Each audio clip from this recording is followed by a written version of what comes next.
Cowboys Nation. How the hell y'all feeling right now?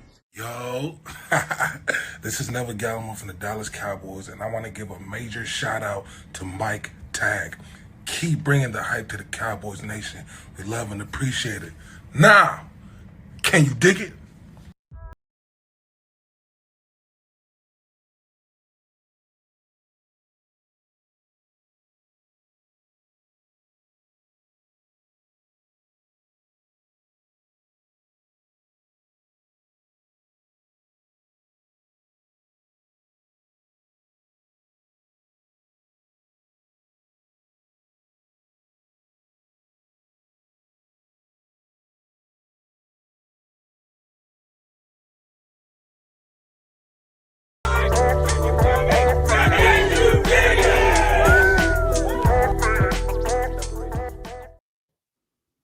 What is up, Cowboys Nation? Your boy Mike Tag here, Kelly K9. Make sure, I always forget, hit that subscribe, like, share. We've been blowing up a little bit. The subscribers have been pouring in, so we definitely appreciate it. You got to spread the word. And Kelly, you and I haven't talked probably since the last show. I mean, we've exchanged some text messages, but we hadn't talked. So I don't know if you want to look forward or look back, but how you doing, man? I'm doing all right. It's better today than it was Sunday at around 11 o'clock. Yeah. I'll go ahead and crack me a beer now so we can commence this thing, get it going. But it was man, it was a tough 24 hours, and as you well know, I think I summed up how I feel about this team's performance. And I think I've summed it up pretty well on Twitter, and I've tried to move past that now. I give myself about a 24-hour period and then try to move past that, because I understand that, the Cowboys Nation, they look to us to not be the ones trying to tear anybody down. We don't want to tear the team. We want to try to keep the positive vibes rolling.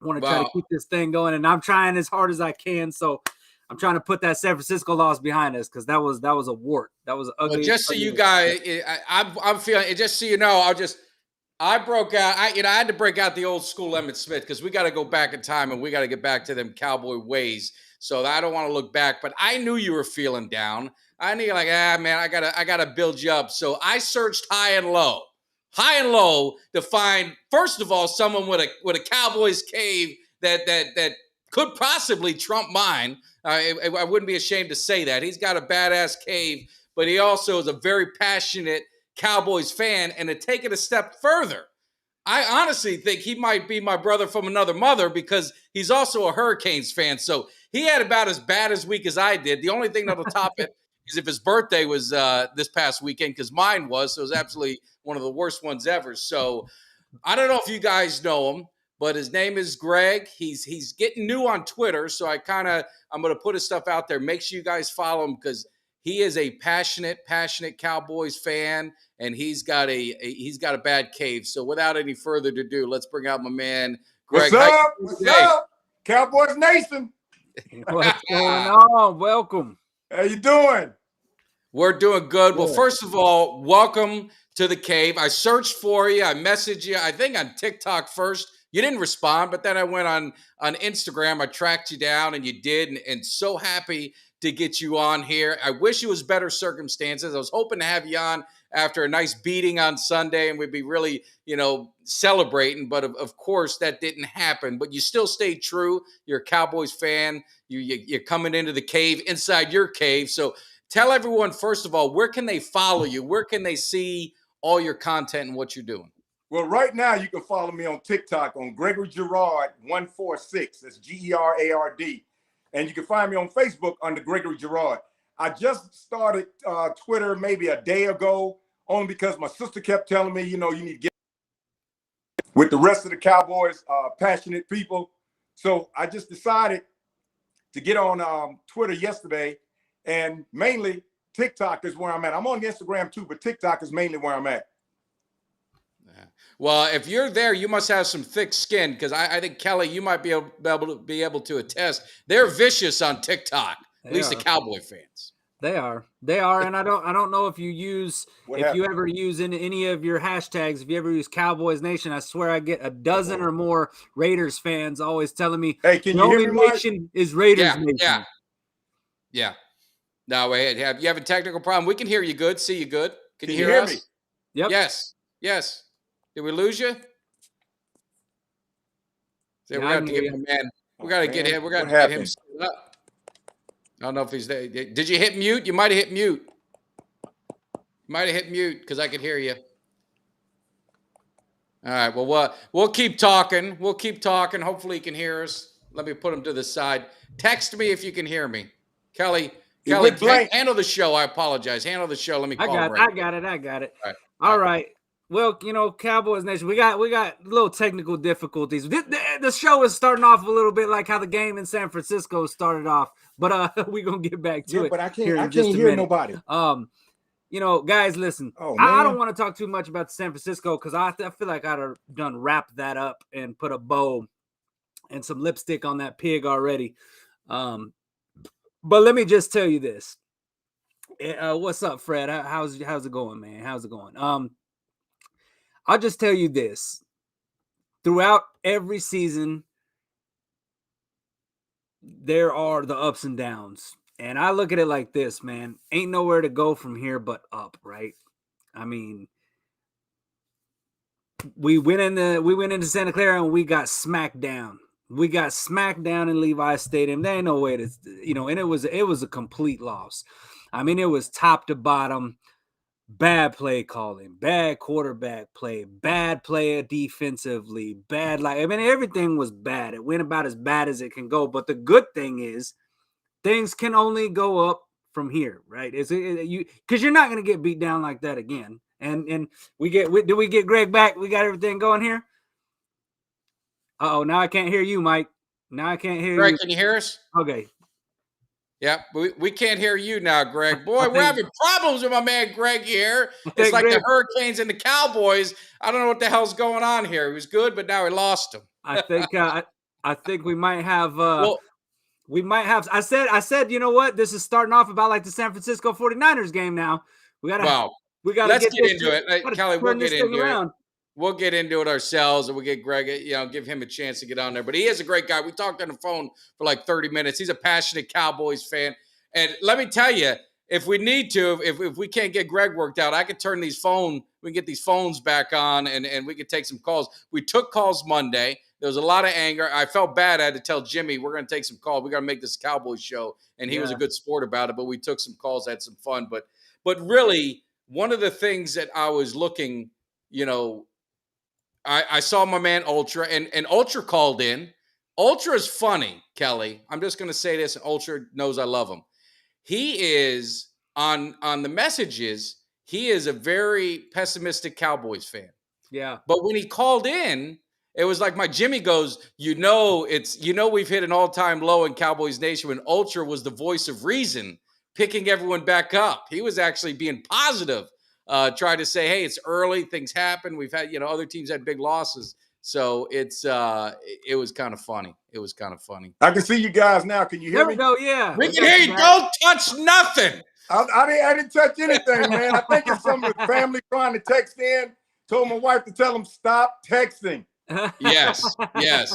So we're going to jump back into the conversation, but real quick, just tell everyone one more time where they can find you. Real quick. You can find me on TikTok at Gregory Girard 146 or Facebook at Gregory Girard.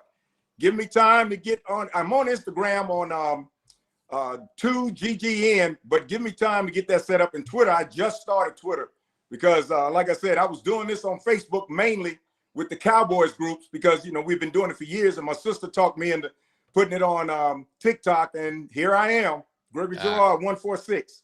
Well, all you guys follow us on Twitter. You find him. I'll post it on my page, and he only has 3 followers, for Christ's sake. He's a Cowboys fan. We got to do better, but he just started today. Yeah, but on TikTok, I got 294.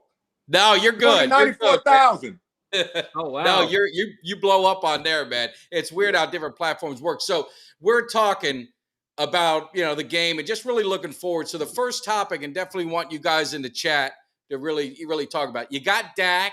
He's getting a lot of heat, and you got Mike McCarthy, who's getting a lot of heat. So I want to get both of you guys' opinions. Kelly, why don't you go ahead and start us, and then Greg, I want you to follow up and give us your thoughts on just both scenarios. How do you feel about it? What's the confidence level that you have? Do you think it's something that can be worked out, or are you ready to throw up the white flag? What do you got, Kelly?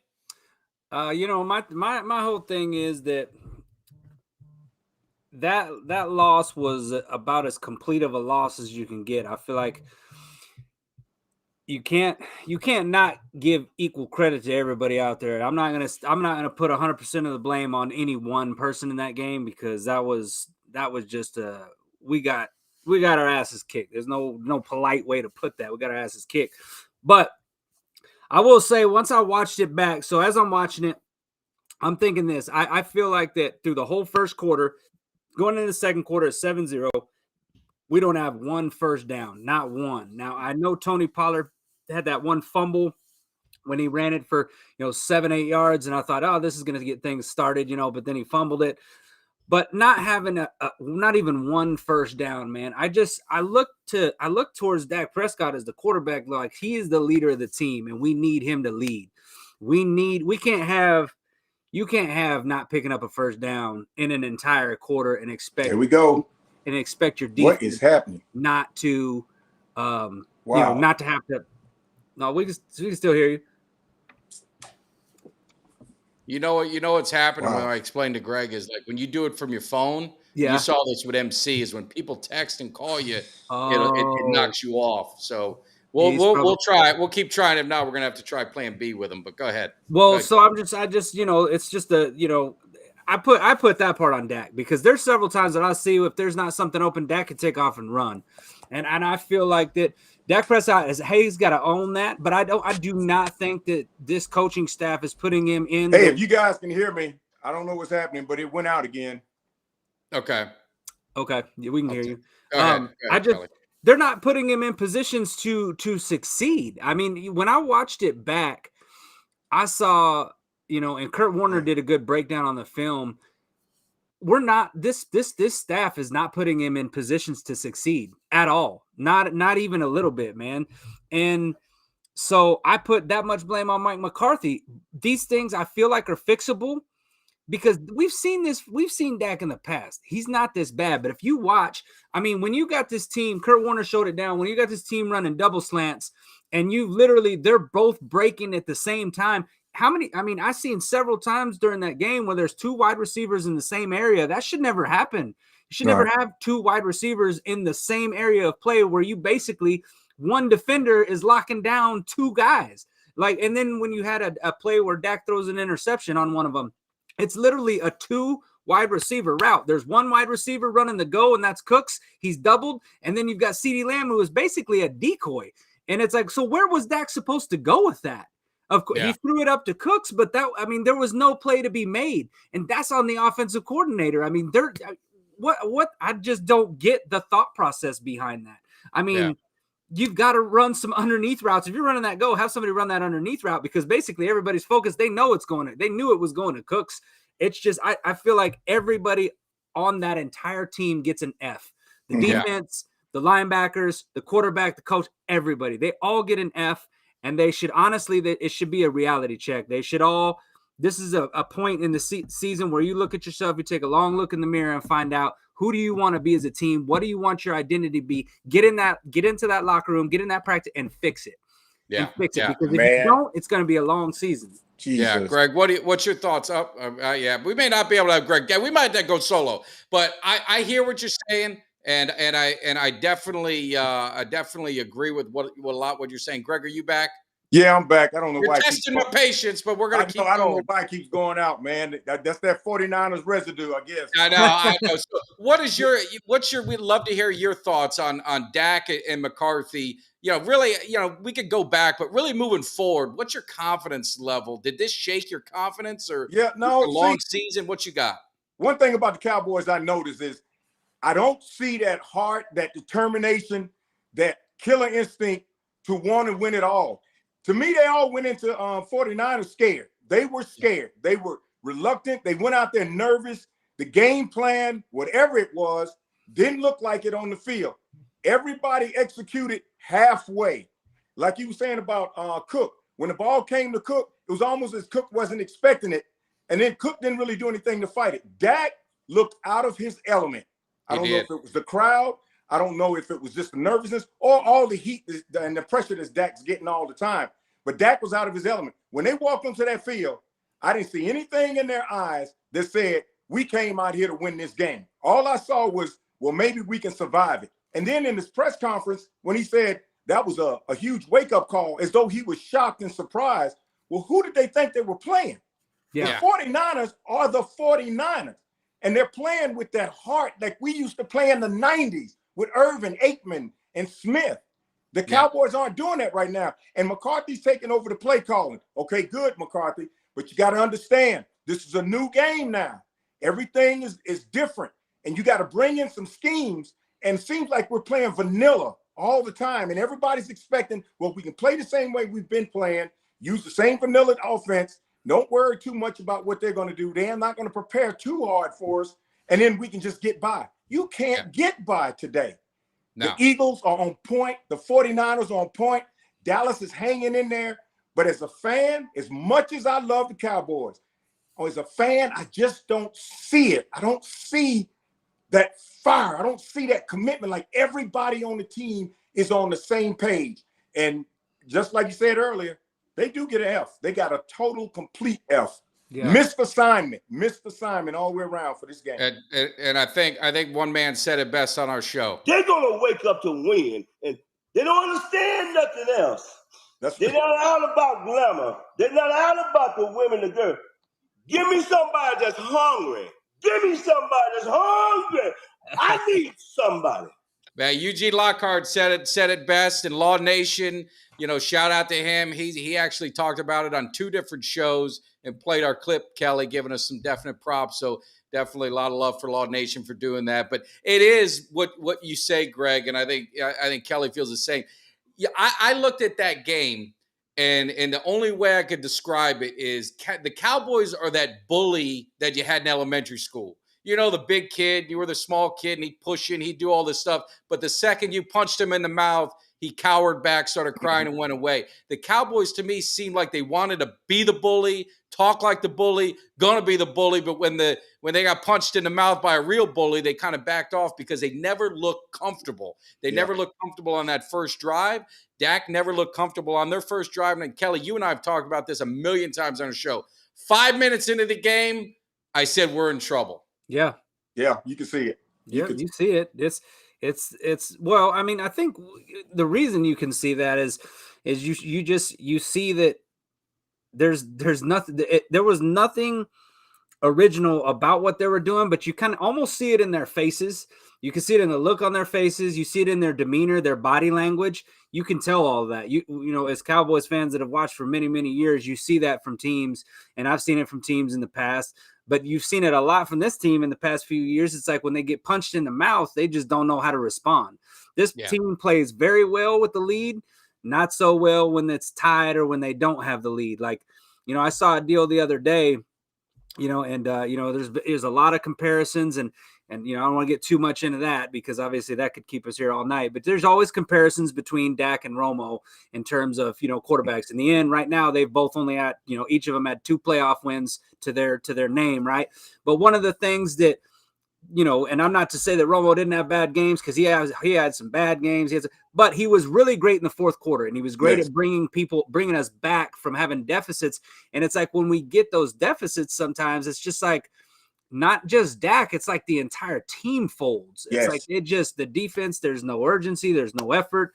There, you know, the receivers don't seem like they're running routes and running as crisp routes, you know, fighting for that ball, trying to make a play on the ball. You know, you've seen it, you know, I think the week before when CeeDee Lamb's in the end zone and he's throwing his hands up looking for the flag before that. I mean, when he had a chance to make a play on the ball.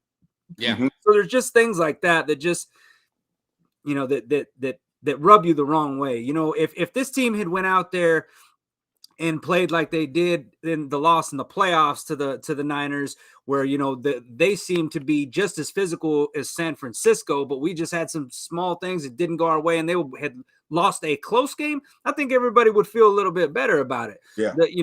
But you can't feel good about going in there and looking like you were outclassed, because honestly, that's a team that's going to be in the playoffs. And if we think we're going to be a team that's going to advance into the playoffs, you don't want to be sitting there like, hey, we're not in the same class as these playoff teams. We're just not.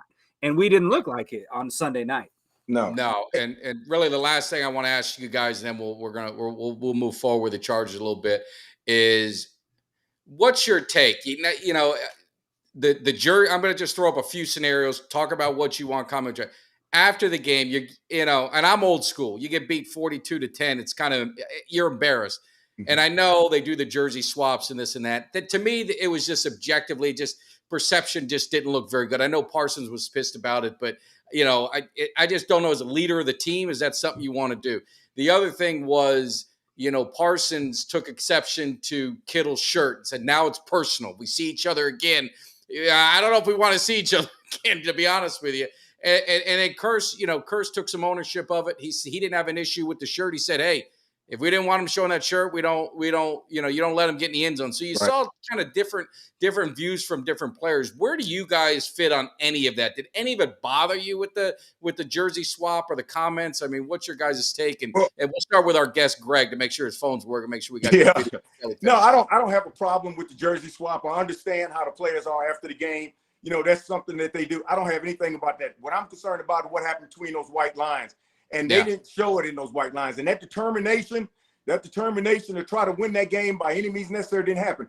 I played a lot of sports growing up, and we were always told, never let the referees be the reason why you lost, and never let anything that the other team be the reason why you got your ass whooped. And what Kittle did had nothing to do, to me, as far as disrespect. What he's basically saying is, you guys want to be where we are, then come play us. And when he showed that shirt and everybody got mad, okay, well, if you go into the game with the mindset that you don't want to see something like that or be talked about after the game on their turf, then play. All right, go ahead, Kelly. I agree exactly with what he said. The whole jersey swap thing, I think it's just optics. I don't think it looks good. I think a lot of fans are just like, hey, look, man, now ain't the time to do that. Maybe, behind the scenes, but look, that's the day and age we live in. That's the NFL right now. That's what they do. They do the jersey swap no matter what. So I mean, it don't matter if we're upset about that or not. That's going to happen. They're going to be doing that. And when that happens, the media is going to be around. They're going to take pictures of it. I mean, honestly, what I had a bigger problem with really was afterwards, and I love Michael Parsons to death, but going on his podcast afterwards talking about they made it personal. And he said they made it personal. And now we got something for them. Like, just shut up, man. I mean, we got our asses whooped, man. That's like going and being in, you talked about grade school and being a bully. Well, that's like if you were the bully and then you get just mopped up and down the hallway and just embarrassed in front of everybody. And then you come out afterwards and say, well, just wait till the next time. Wait till the next time. No, don't wait till the next time. Just shut up. We don't need you to talk. Show me. Don't talk about it. Be about it. And it upset me, that it's like, this ain't the time to talk, man. This ain't the time to talk. You just got your butts kicked all the way up and down that field.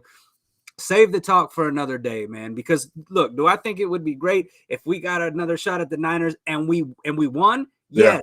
But like, do I have the confidence right now to come out and say, nah, I think we get the Niners second time around? I don't think that right now. I didn't see not one damn thing on that field that makes me feel comfortable saying we could get the Niners a second time around. This team's got a lot of work to do before that can happen. And, we got 12 more games to put in the work, but right now we ain't there.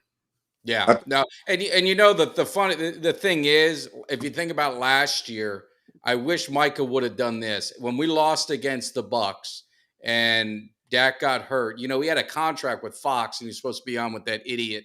What the hell's his name? Skip Bayless. Yeah. And he canceled on him, was a no-show. and said he's not going to do any of it. He needs to focus on football and his team right now. And it would have been really cool. It would have been one of those moments where he could have done that and shown. Maybe that would have been a message to the team. Maybe that would have been something that would have kind of got these guys refocused. The thing about the Cowboys, and I try and tell people, I'm going to do a show about the life of a Cowboy fan and why I'm a Cowboy fan and why I don't jump ship and why none of us, talking about Greg, Kelly, and all in Cowboys Nation, we bleed it. And we're passionate Cowboy fans, and these losses hurt, but the wins are sweet. And it's so hard, when you see the fans, when you get the perception that the fans are more upset than your key players, I think that's what gets a lot of people, it kind of rubs them the wrong way. And that's why I say perception of it. I remember the time that I think it was Brady, and I could be wrong, someone called me out if not, but Brady lost the game and threw a pick, and the guy wanted to come up and get his jersey, the player, and he's like, "Nah, man, ain't happening right now," and he walked away. And I just, like I said, there's times in play. It's not that you do it after a loss. It's like Eugene Lockhart and I talked, yesterday about it. It's you got blown out, and it was just the embarrassment. And I would have been, me personally, I would have been embarrassing. Like, I just want to get the hell off this field. And I just, do it another day, do it on the, behind the scenes or whatever. But anyway, I don't want to beat a dead horse because I said we're not going to be talking about this stuff no more. We got to move forward. So let's go forward with the Chargers. We can't change the past. We can only handle the future, right? We can create our own path. So I'm going to go back in time. And Kelly, I want you to go back in time. Before the season, you and I did our record. After 6 games, this will be our 6th game after Monday night. My record was 4-2. If the Cowboys win, they're going to be 4-2 after 6 games. Kelly, what was your record? Do you remember? I'm pretty sure I had him. I think at this point I had him 5-1. Okay. So you're one off. I'm curious, Greg, do you do that? You kind of check the boxes and see where your team is at.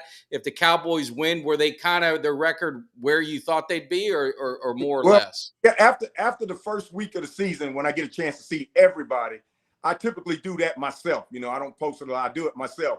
I thought by now, at worst, we'd be 4-1.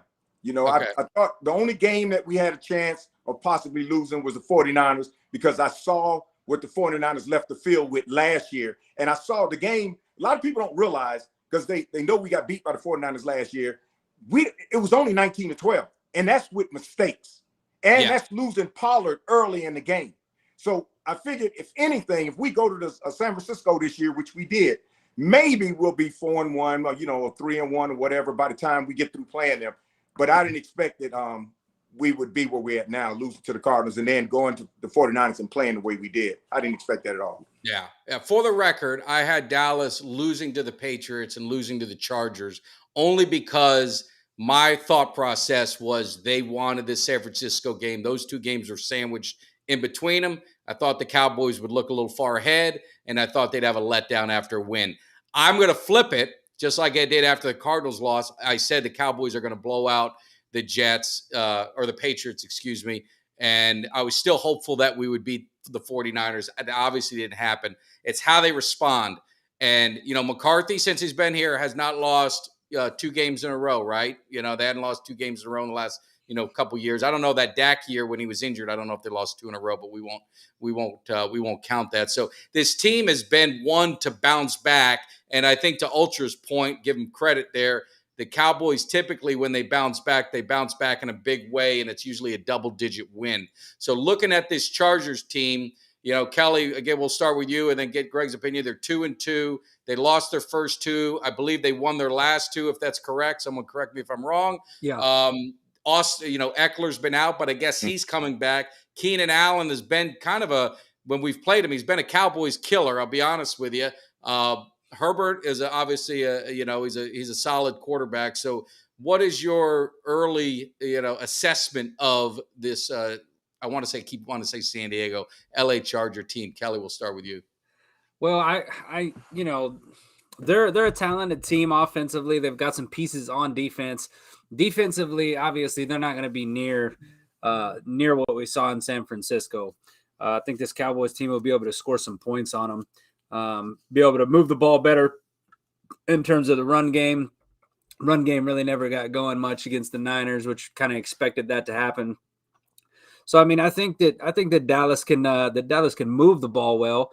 As far as Dan Quinn and Kellen Moore, that'll be the kind of matchup you want to see, is how Dan Quinn matches up with some of those playmakers, because they do have a guy like Keenan Allen, who is a good playmaker. If Eckler's there, he's a guy that can run the ball. He can catch the ball out of the backfield.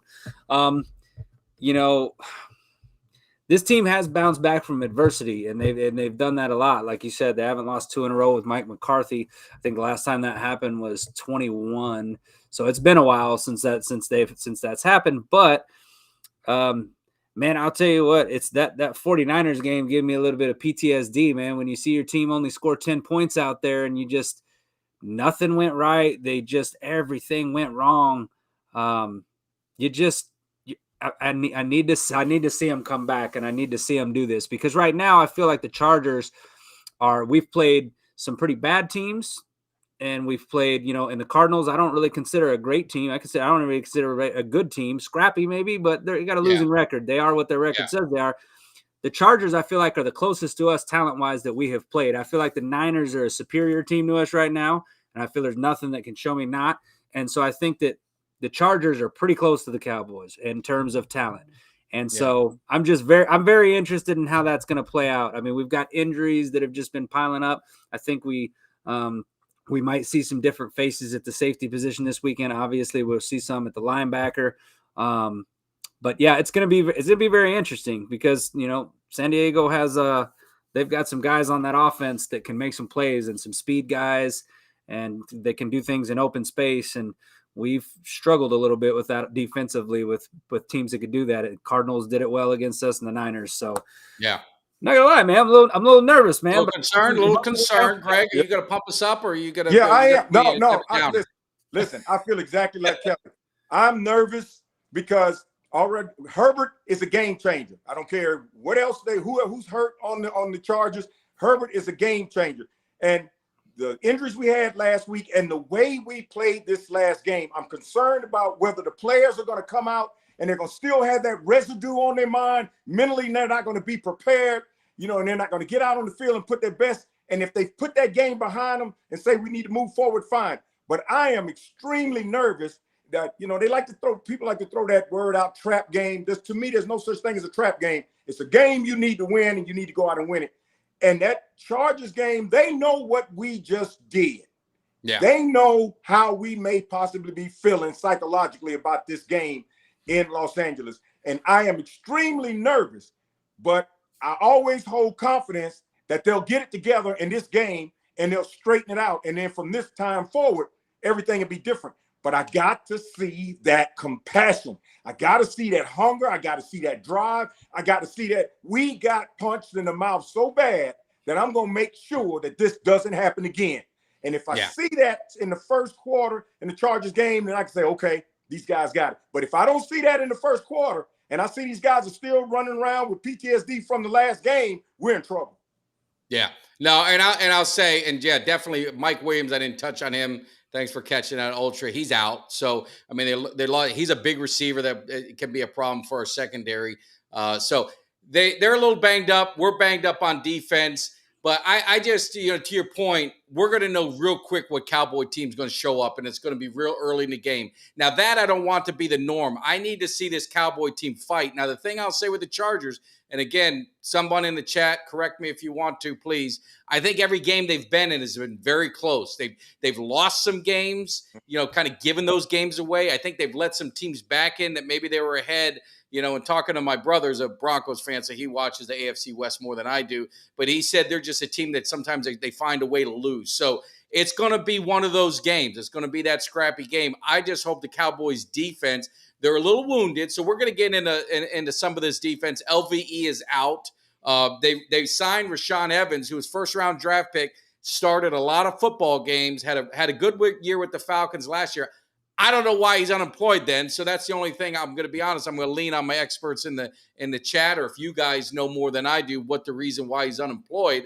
But I don't think he's going to play, Monday. So The one thing you may see out of this, and give credit, I know Ultra talked about it. I was thinking about it. I might have mentioned it on the show this morning. Law had talked about it. What do you think about Micah Parsons moving into that middle linebacker, moving him around off the ball more than and stop being more of that DN, put Sam Williams maybe out there, obviously Fowler, and rotate your guys in that position as need be, and then you can really move Parsons around. I think he gets worn out. I mean, he's still – I mean, I know he's got some size on him, but, they had him up against Trent Williams a whole more than I thought they probably should have.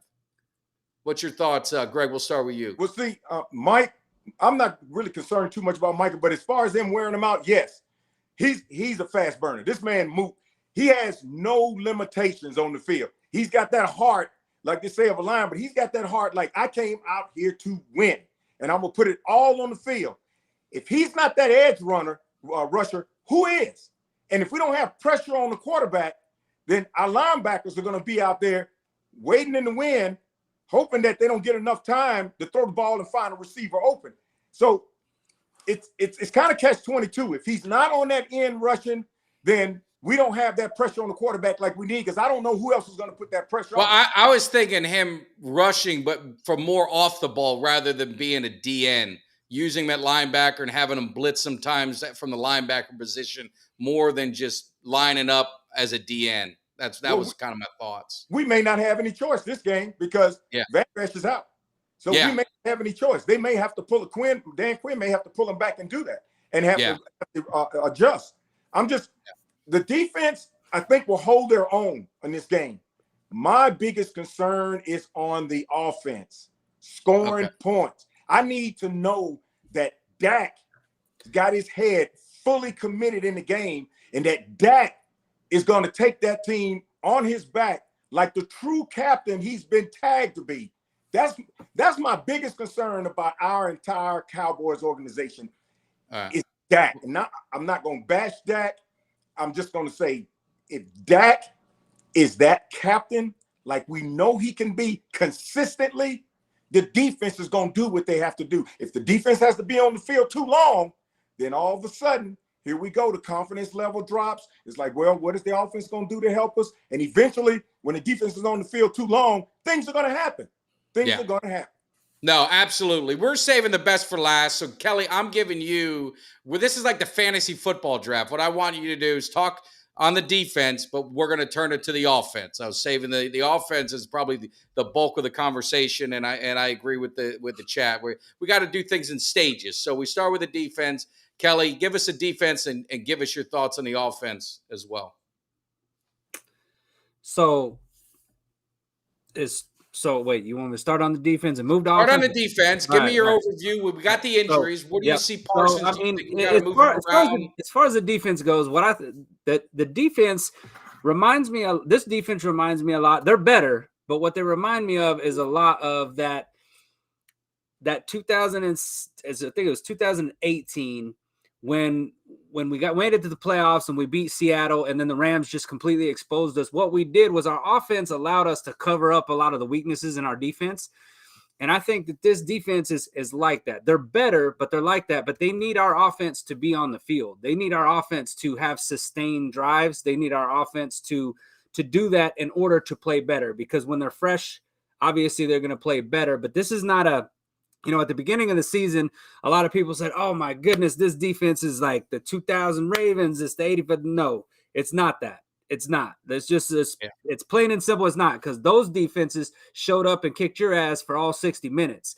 This defense, they did that whether they were getting 3 and outs on offense. Because think about it, a lot of times those Ravens get teams, they're holding to 10 points and under. Those Bears teams, it's not their offense wasn't having sustained drives. It was their defense carrying them the entire game. Our defense does not have the capability to do that. They need our offense to have sustained drives and run. We've seen kind of what our offense needs to look like in order for our defense to be what they can be.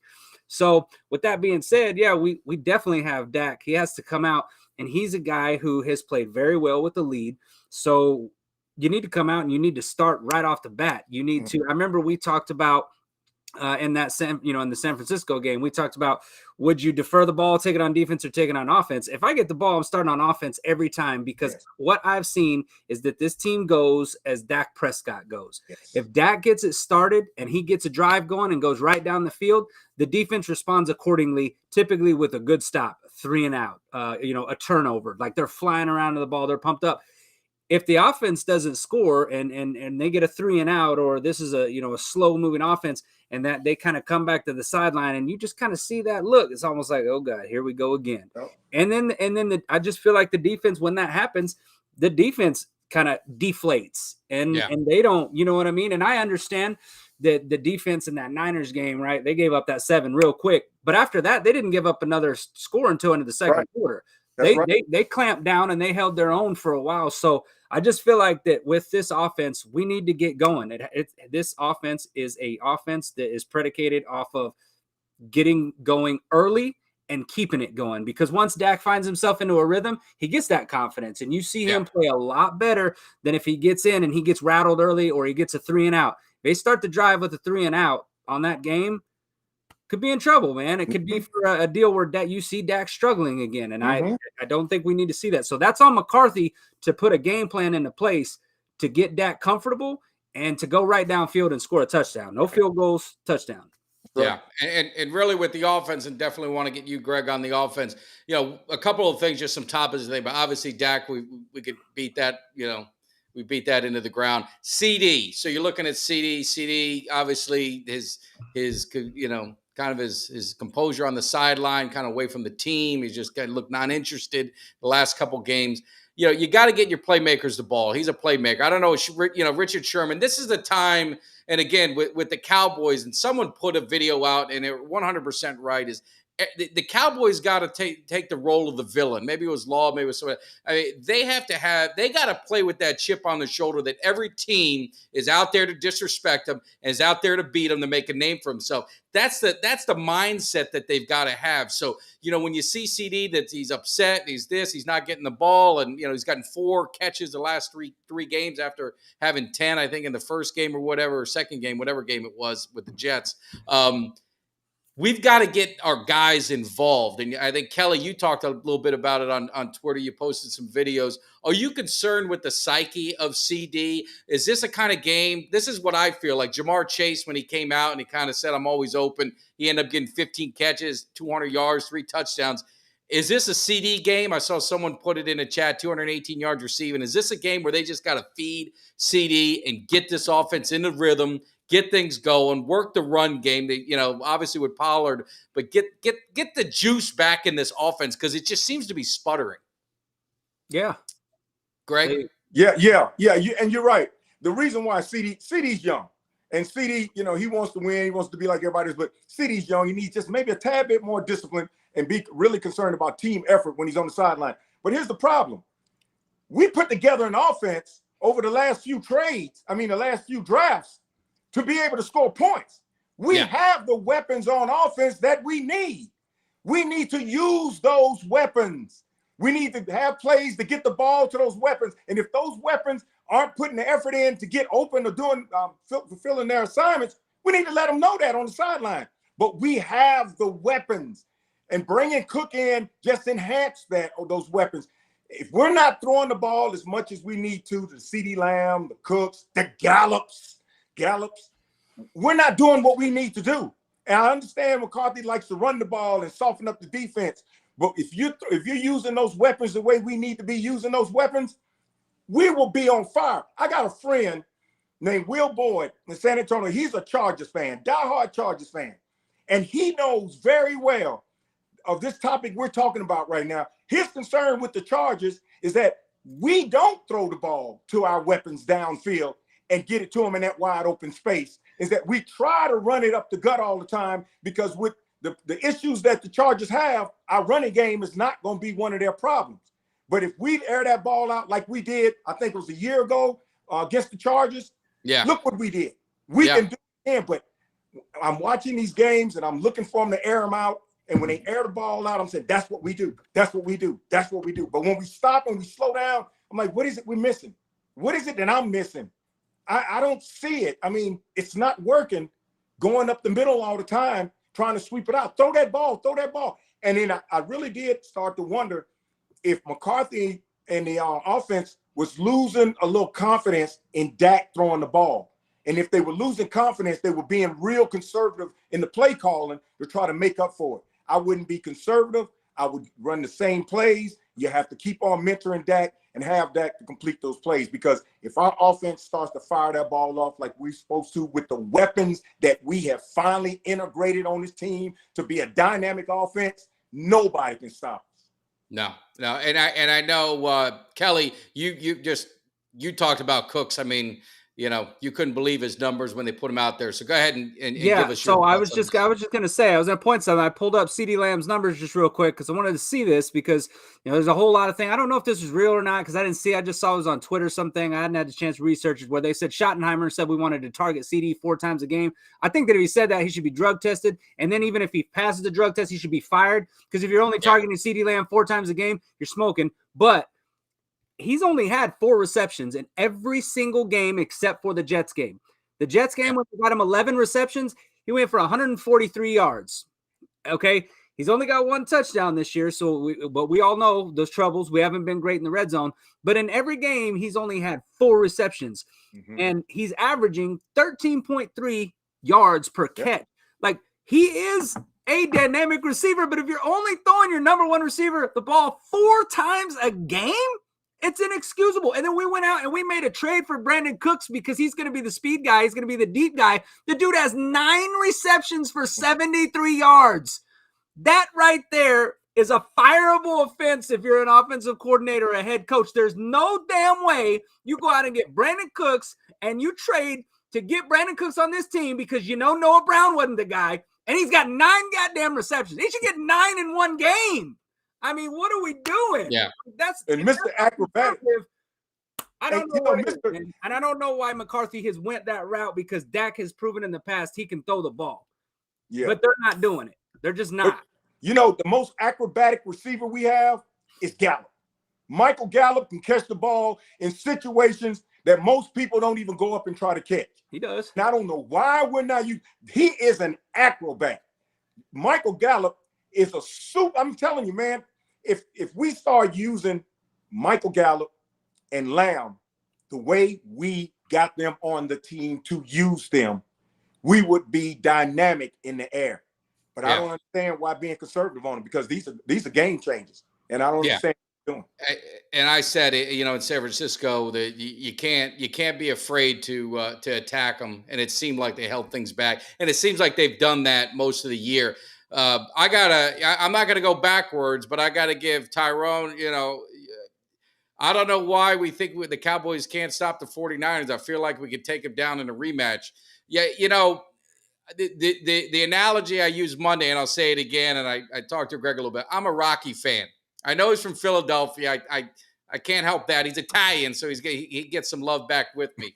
But when he fought Apollo Creed, and he gave it to him good, and Apollo Creed wanted that rematch, and his trainer said, "He's all wrong for us. He's all wrong. We don't want you don't want to mess with him. We don't need that kind of man in our life." And again, any team can get beat on any given Sunday. So I'm not gonna say the Cowboys can't beat them. I just would say, right now. Let's right. I want to see this. I got to see this team show a little bit of toughness, show a little bit of that, because the 49ers, for some reason, sometimes style makes fights, and maybe that's just a bad matchup. But just my thoughts. I don't know if you guys agree or disagree. You agree with Tyrone or not? What do you say?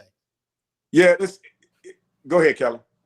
No, I was just gonna say. I mean, right now, no, I don't. I have to see this team grow from that.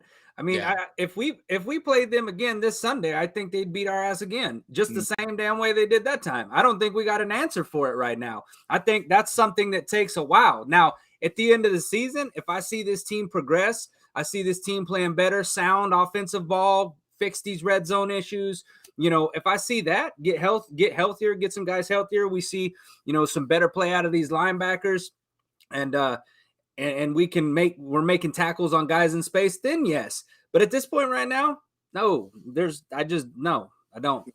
And if it's sometimes you get your butt handed to you so bad and so embarrassing that you go back, you pant, you want to hide, and then you come out and you say, you know what? This will never happen again. Yeah. I'll make sure. I don't care if my nails are pulled out. This will never happen again. If that's how the Cowboys saw this game, then we got something to look forward to. But if they took it as, well, you know, we're Cowboys. We got the Star. We live in Arlington. We got Jerry's World. It's another day at the office. We got beat. I'll play hard, but he's probably going to play harder than me next week. I'm not going to play hard because he's going to play harder than me next week. If they take this butt whooping really, really serious and realize that they don't ever want to be embarrassed like this again, because this is the biggest embarrassment to me that the Cowboys have had in several years. Yeah. It was on national television, on prime time, and it was an actual embarrassment. And if they are as embarrassed as I am as a fan over that, and they take this to heart, then by the end of the season, we're going to see a whole different Cowboys team. But it's going to take a few more games to see if that fire is there or not. Yeah. No, absolutely. And the thing is again, you're talking the mindset. I remember when the Cowboys lost, we're old school guys, so we can go back to the Jimmy Johnson days. When the Cowboys lost, Jimmy Johnson didn't serve food on the plane. He told the stewardess, "You get nothing. You get nothing. No one eats nothing." It was an embarrassment when they lost. So I think, to your point, is they can bounce back. You could use this game as the wake up call, as a point in the season. We could go back, and again, I don't want to rehash for my lovely people who are on Monday, but 1992, the Dallas Cowboys got stomped, really bad. The Eagles stomped a mud hole in them early in the season, about week 4, week 5, 31-7. That Cowboy team went on to beat Philadelphia and went on to beat them again in the playoffs and embarrassed them. So sometimes this happens. The Colts, and it wasn't a blowout, but the Colts beat the Chiefs last year. Mm-hmm. Sometimes you have these games. The only thing I'd say, and maybe it's our fault as fans, this game, it was our biggest rated game in the NFL, right? Biggest ratings in years for Sunday Night Football.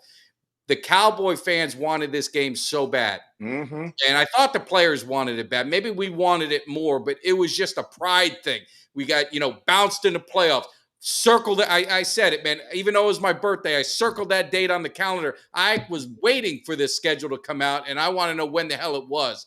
And maybe we put our expectations up too much to make this game bigger than what it really was, and then we got the ultimate disappointment. I don't know. I'm just throwing stuff out there to try and move on. Kelly, any thoughts on that or no? Well, the only thing that concerns me about the whole situation, and that gives me a complete lack of confidence, is that if you're the Cowboys, I mean, it was our players that were kind of doing the chirping going into this game, talking about how they wanted to get this game and they, this or that. And, we remember, this DeMarcus Lawrence was talking about, that he remembered the playoffs. I mean, they beat us the last 2 years in the playoffs. So you think for the Cowboys, that's all the motivation you need. Mm-hmm. Meanwhile, from the 49ers side of it, all I heard from them, and I mean, and at first I'm taking it as this is disrespectful. They're just like, you know what?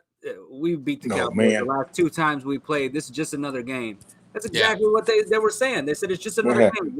This ain't a big game to us. It's another regular season game. And what do? They mopped the floor with us. So it's like, Mike Parsons coming on talking about, we'll get you on a rematch. We'll get you on the rematch. Like, is getting your butt whooped not once, not twice, but 3 times in a row not enough for you? Like, what makes you think you can do that? What makes you think that you stand a chance a fourth time? Yeah. Right. So we got beat already twice in the playoffs, and I thought that was enough motivation for this team to come in and say, you know what, this is a game we want. We want this bad. And if you are a true champion, like Eugene Lockhart says, if you hungry, you're going to go out there and you're going to get that win. You're going to go out there and get your mouth smacked and your lunch money took and bullied and wedgie. They left us hanging on the swing set by the edge of our underwear. Yeah, old school super atomic wedgie is what they gave us, and they did it on national television. So yes, they did. This Cowboys team, seriously, this Cowboys team has got to respond. I hope that they come out, and I hope they play angry against the Chargers, and I hope they do. I hope they just beat them off into the ground like we got beat. I hope they throw another beat down. But that's what I'm most anxious to see about this game is how we respond after being humiliated like we did. How do you respond after that? Yeah. Right. And Greg, want to get to you, but the one thing you think about Kelly's, maybe we should just tell the Cowboys, leave the shit talking to us. Because we'll get the heat, we'll bring it and we'll take it if they're in a loss because I'm getting annihilated. And I'm sure you are too. That's just the way it goes. So, but these players, they need to stay out of the TV. I don't want to hear, Dak was talking about, hey, this is personal. Oh, this is, or you guys really want to piss me off. And okay, you motivated me. Well, the motivation wasn't there. They just need to get back in business. The glam of the Cowboys, the star, we've all been there. It's unbelievable. Maybe this team's getting a little too glitz and too glamour, and they need to get back into get that weight room outside like they used to have at Valley Ranch. I don't know, but I need to see this team put up a fight, and I need to see them with some intensity. And Greg, I'm sure you feel the same way about your expectations of what you need to see Monday night. I need to see the same thing. I need to see that not only are we going to recover against the Chargers, but I need to see that that's going to continue consistently through the season. That the lesson we just learned is the last lesson we're going to have, because the rest of the season, we're going to come out to even to some of the Cowboys fans in a way that's going to be unrecognizable. The fact that they're going to be on a whole different levels, like, whoa, these guys woke the hell up. And if Eugene Lockhart could be in that locker room before the next game, I guarantee you somebody's going to be messing in their drawers if he is, because that's the attitude we had in the 90s. That's the attitude we need now. And I don't know anybody on the team that has that fire like he has. He sounds like he's ready to suit up and go play now. But he would, and I will give you, and we've got a lot of new people in, do yourself a favor. This is a homework assignment for Cowboy fans. Go back and watch the Eugene Lockhart interview, the very first one that Kelly and I did. You could fast forward if you like, but I'm telling you, the whole hour is worth it. Go to the part where he got to make his first start, and he wasn't prepared because he didn't think he was going to start. And Bob Brunig went down, and Tom Landry told him to go out there and told him, and Eugene couldn't find his helmet. A couple players, I'm not going to say their names because I don't know if the story's true. God, I pray to God it wasn't. But a couple players took Eugene Lockhart into the shower and had a word with him to make sure it would never happen again. And I can promise you, after that conversation, it never happened again. Right, Kelly? Yeah. Well, that's what we need some players to do that to several players on this team. Maybe even some of the coaches. But Greg, go check it out if you hadn't seen it. I promise you'll enjoy it. Yeah, I will. So, but no, going into this, so the Cowboys' offensive lines was healthy. This is the first time we had 5 or 5 that we always hope for. So you've got that going into the second game. Obviously, offensive linemen, you want to build continuity, so that's a positive if they could stay healthy. But of course, we know Tyron. That's probably wishful thinking. Yeah. The offense overall is in pretty good health, right? I mean, you feel pretty good about it. And if you can go in and the defense gets back what they're doing, you're going into the bye week. So that's another week to kind of, all right, get some motivation, get things going. And I want to throw these games after, and I know it's one game at a time, but then they go Rams, at Eagles, Giants, and Panthers. They can go on a roll. I mean, the Eagles are the one team. The Rams, I don't want to dismiss, but at the Eagles, that might be a tough game. But the Cowboys, I want to give some confidence and some hope to these guys, the fans, is if they handle their business and they prove it back, they're 4-2. Again, that's where I thought they'd be. You're going into the bye week. You start getting a little, get some of these guys a little healthy. You've got a stretch of games before you get to the end. You got a stretch of games where you can really start getting some confidence and get on a roll and start getting that mojo going. Yeah, but see, when we say that, they got a couple of games to get their confidence, and it's almost like we're saying, well, you're maturing as a team, and you're going to get that. No, they're already elite. They just need to play to that level, and they need to show that they're elite. Because now is not the time for them to go back and regroup. Now's the time to show everybody just how elite you are based on that elite roster, and go out and just do it. There's all the pep talking for the Cowboys should be over. Some of them probably hear it and it goes out in the one ear anyway, because see, the old school players were a different breed. than the players now. And when they get out there with the Chargers and forward, it just needs to be no holds barred because they're on the clock. They're on a clock. And the clock is this year. They need to take it all the way up to the NFC Championship this year. Anything else will be the norm as we've noticed it, and it'll be drastic changes at the end, and we may be starting all over. We have the talent. We have the skills. We just need the heart. We need the heart and the commitment to go out there and take this Chargers game and play it like we know we can. Go on the bye, like you said, rest up, get ready, get our commitment levels together, come back, kicking ass, and don't take any names and just keep moving, keep moving, keep moving. Because I'm going to tell you, the Eagles are suspect. The Eagles, they've been winning, but they're suspect. And we can take the Eagles. But we got to come out here on this Chargers game and prove that we're ready to kick some behind. And then from that point on, don't take that game if we win it and say, okay, well, we got that game and we're looking pretty good. No, take that game and say, okay, that was behind us. Don't even talk about it no more. Let's move forward and do the next one like that way. And then after that one, let's do the next person that way. Because we are on a goal and a mission this year. The mission is no short than the Super Bowl. They talk about that's right. I don't want to hear championship. This team, it's Super Bowl or bust to me. If it ain't Super Bowl, it's like I said, you can't keep doing the same thing with the same results. No. This team is, like you said, it's now. This team is now. And I know there's some skeptics out there, and everyone has a right to be. But, it's now. And I'm not giving up on the season over one game, but we got to see some urgency and we got to see some domination, just like you said. Yeah, Kelly. It's not the one game that I'm concerned about. It's like how Kelly mentioned earlier. It's how we got beat and how we looked that whole game. That's what scares me. I thought we were going to win. And if we didn't, we even played to that level. But like you said, don't beat a dead horse. But it's how. It's how. That's what scares me going forward. And I hope that mentality is not the way it's going to be Monday and forward. If that mentality was a fluke, thank you. But if it wasn't, it's going to linger and it's going to affect the entire organization. Yeah, exactly. And, I feel like that, at the beginning of the season, I know, Mike, we had talked about it. I know I said that I thought they had the Cowboys winning the NFC East.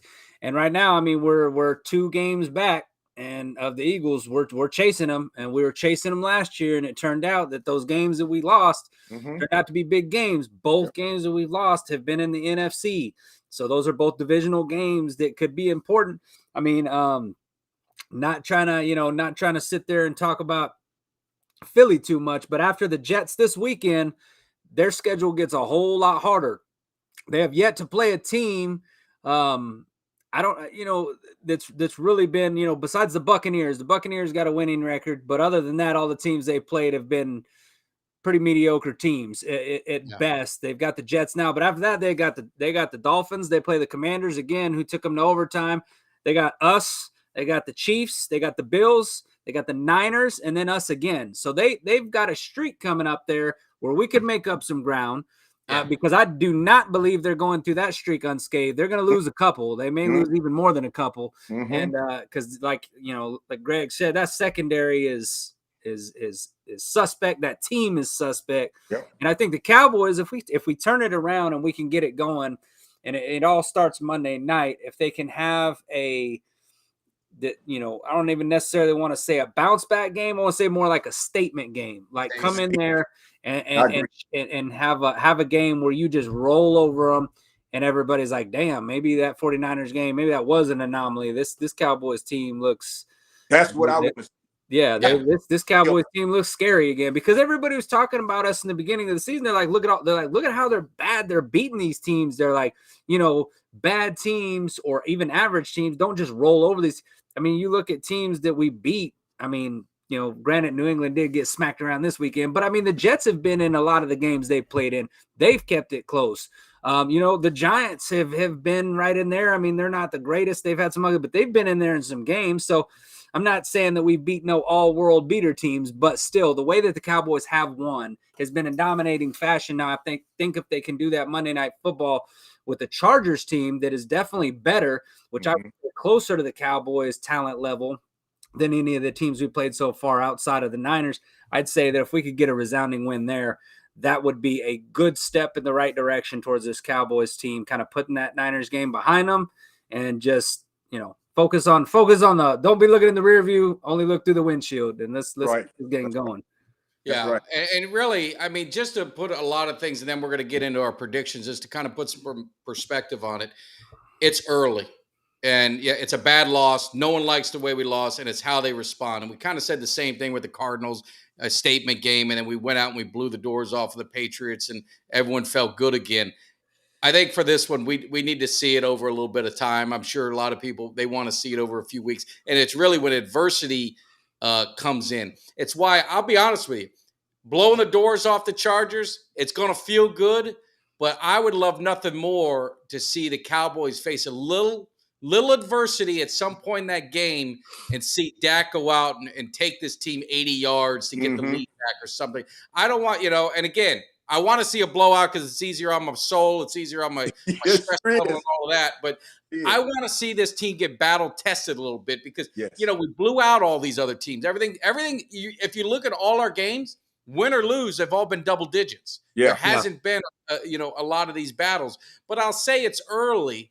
And I'll also give the point. I mean, a lot of people give the anointing oil to the 49ers, and hey, man, you got to tip their hat to them. They gave us a beatdown. You can't make no excuses, and it is what it is.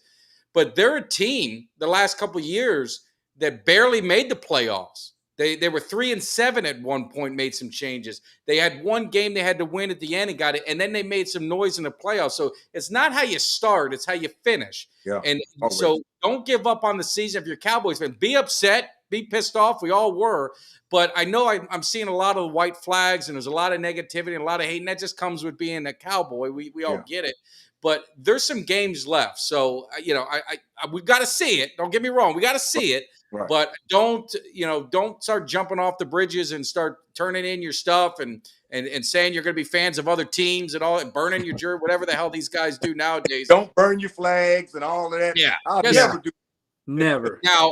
Now we do have someone in it was a loyal subscriber. He's always in the show, Falk. He was at the Cardinals game. He actually got field passes, if my memory's right, I think from Micah Parsons. Is that correct, Kelly?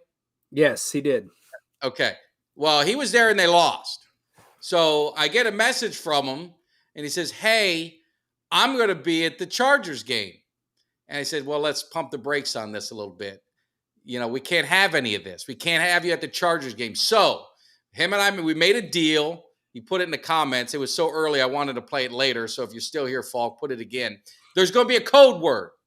And when that code word comes, they got to get the hell out of that stadium to make sure you don't jinx us again. Because we don't want we don't need any, we don't want any problems. But all kidding aside is, you see this game, we always like to kind of end with maybe some predictions and definitely want to get it in the chat. We want to see what you guys say. And be real. If you don't think the Cowboys are going to, if you think this slide is something to continue, man up and just put it in there. But we'll start with our guest.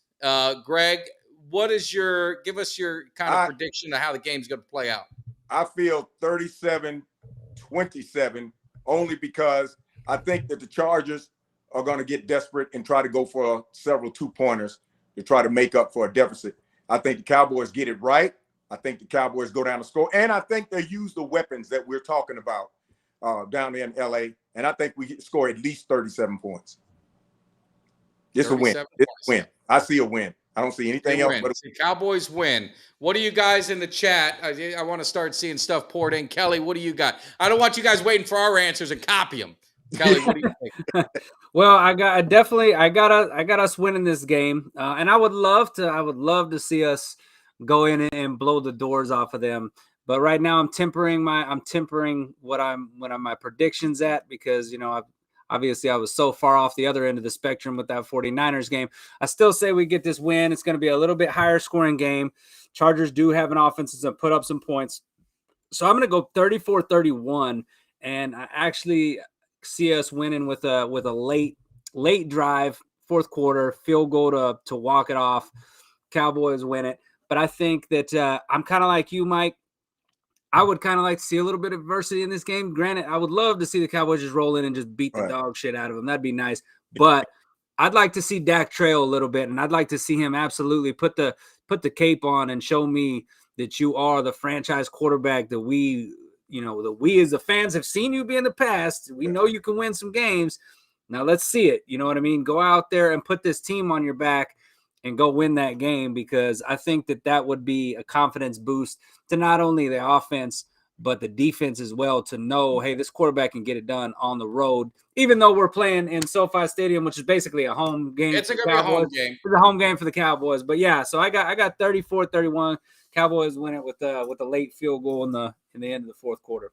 Yeah, I've got Cowboys winning 24-17. I'm still got to see us put up more points to be confident. I think we can put points up on this on their defense. It's good at the thing we'll talk, we could talk a little bit about if you want is Kellen Moore up against Dan Quinn. Obviously some familiarity with both of them.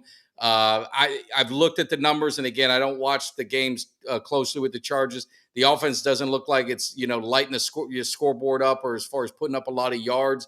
I think the defense is gonna be nasty. I think they were humiliated, and it's when you got an injured lion in the corner, there's two options: they're gonna roll over and let you kill them, or they're gonna come out fighting and wanting to kill you. And I got that faith in Parsons. We had Bob Lilly on, and I will trust what Bob Lilly says. You're talking about Cowboy, Hall of Famer, one of the greatest of all time. He called Parsons a generational player. And in the moments like this, where the back's against the wall, this is where those guys are going to step up. So we're going to see what he's all about. And I think he's going to deliver. So it's been Cowboy victory, except for one. And I don't like acknowledging the negative, but I'm going to, I'm a man. And if I call my shot and it don't work out, then it is what it is. We had a guest on our show early in the season, Camo Piper. He's a 49er fan. And I told him, you better pray that you win. I don't know why I said that. We must have been, doing some shit talking, but I told him you better pray you win, because he was smoking a cigar. He's sitting on his, by the pool and enjoying himself, saying how he's going to kill us. So I think that's probably why I said that. He was right. I was wrong. I mean, that's just the way it is. It's like I did a video. No excuses, no nothing. So, Camo, congrats. Like I told a guy today, you beat us in the regular season. I'll send the ribbon. Send me your address, and I'll send the ribbon in the mail for you. So, but before we wrap it up, we didn't even really talk about it. But Kellen Moore, does that scare you in any way? Is there any X factor there? Or what's your thoughts with him being the OC? And do you think he's going to have something to prove? You got to think McCarthy's going to want to prove something. How do you think that's going to play out with those guys? I think Kellen Moore is going to try to exploit our D-backs because Trayvon Diggs is out. Bland was hurt. I don't know if Bland's going to be back for the game, but I think he's going to try to exploit our defensive backs, because they did for a while. They looked kind of disorganized. They weren't sure who was supposed to pick up who. And Kellen Moore likes to draw these plays out, and sometimes they work and sometimes they don't. And I think that's what he's going to do. I really think his plays are going to be designed to try to exploit our defensive backs and our safeties. That's the only thing I'm concerned about with Kellen Moore, because right up front, the defense is I think we're going to do a good job on the running game. That defensive backs and those safeties, that's the only little nervousness that I have, because I know Kellen Moore, he knows the Cowboys. Some of the plays he designed were based on how defensive backs were on the field, which defensive back was the best, who wasn't, and where were the safeties playing. And I think he's going to try to exploit us back there. That's the only thing I'm worried about on Kellen Moore. Yeah. Does anyone know, Kelly, before I get to Bland, I haven't seen him on any reports. Am I missing something? How's he? Because I know he kind of left the one game. I don't know. I know he left. I haven't seen. I think that they released. Anyone in the chat know is injury? They released an injury report today. That would be that'd be a potential problem for our defense. I'll see if I can look. I'll see if I can look that up. But I think that I know we got Nashawn Wright coming back. I mean, I'm not saying he's Bland, but he's a guy that's going to help as far as depth. He's coming back from that injury that he had, so I know he's healthy to go. But I say I'm not so much scared of Kellen Moore. I think that. I will say I was, I was okay with Kellen Moore leaving. Yeah. and I haven't changed my thoughts on that. I think it was time to make a change.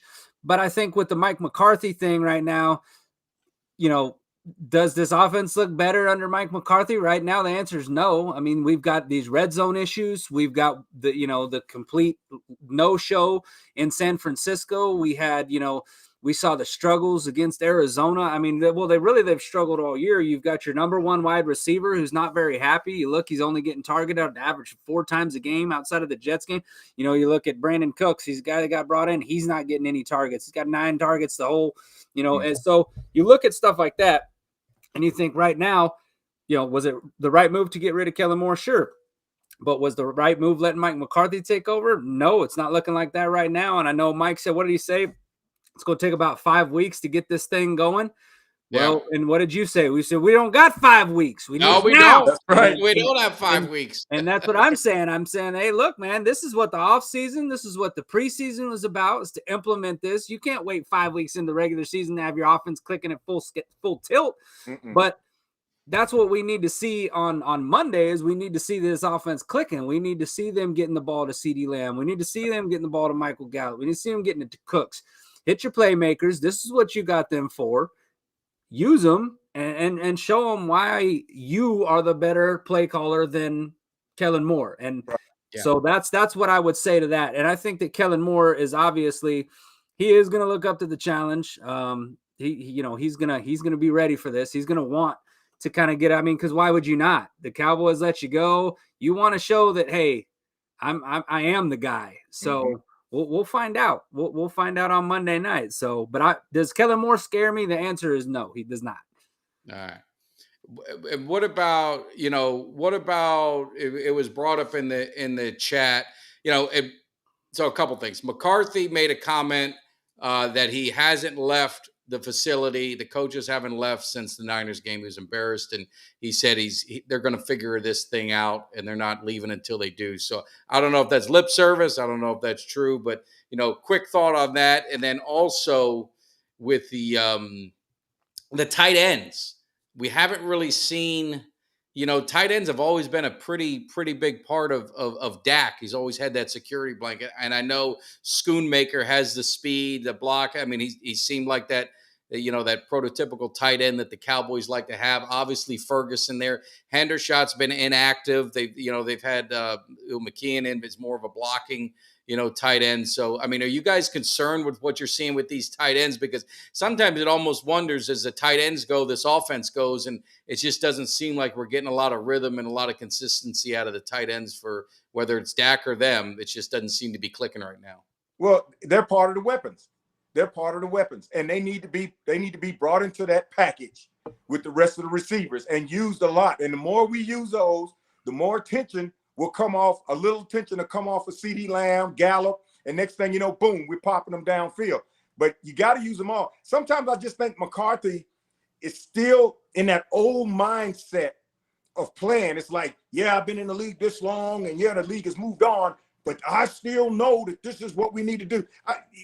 He needs to come up to me to the 21st century and understand the game has moved on, and it's gotten more dynamic in the receivers and in the passing game, and he's got to get with that.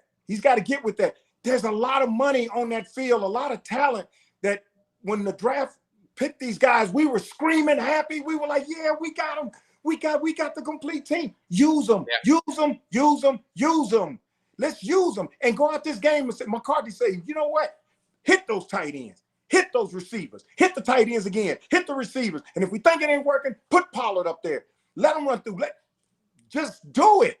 Do it this time. And I guarantee you, with the amount of receivers we got, they don't have enough really, really, really talented defensive backs that can contain our receiver core. And if we just use them, those weapons will become so valuable. Maybe that'll be the wake-up call that he gets and says, you know what? I don't know what I've been thinking about, but look at all these weapons we got. Let me try throwing to them all game and see what happens. And if it works, keep doing it. Yeah. No, I'm with you. And I just wanted to Holy Terror. She had some funny comments, so definitely give her a shout out. I think she's been on once before. If not, appreciate you jumping in. Make sure you hit that subscribe, and any of you other guys hit that subscribe, like, and share.